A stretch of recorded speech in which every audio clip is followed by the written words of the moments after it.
There is just one word that I want to say with regard to the procedure adopted by the UK government. I do not wish in the least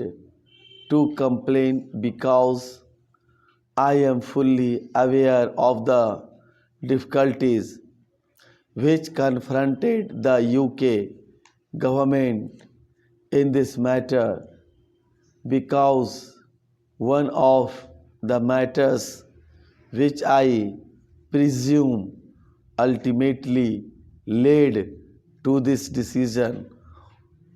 of the UK government was that because of this wild rumors floating about the world, there was a vast movement of sterling from the UK to other countries, and probably events compelled them to act in the way they did. They were faced with a very difficult and a very delicate situation. I make the fullest allowance for that fact. Nevertheless, I feel that if arrangements had been considered in time, it would have been possible for the UK government to take the Commonwealth ministers from fully into their confidence than they apparently did. I say that for this reason,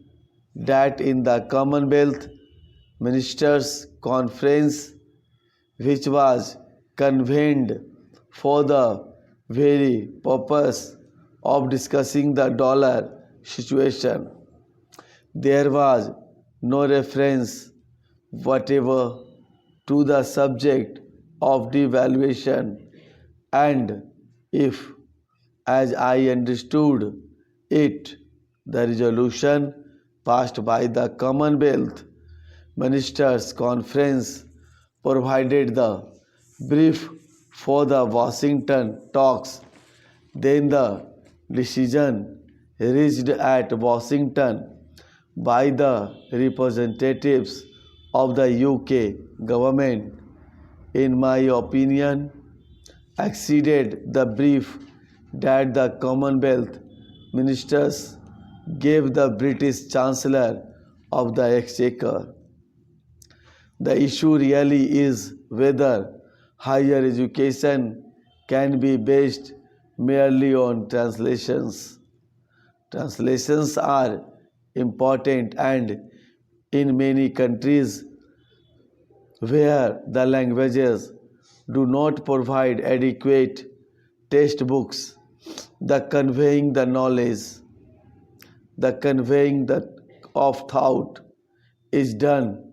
through the personal medium, and the quality of the teachers is the thing that really matters in the development of thought and in the development of books. Therefore, while I strongly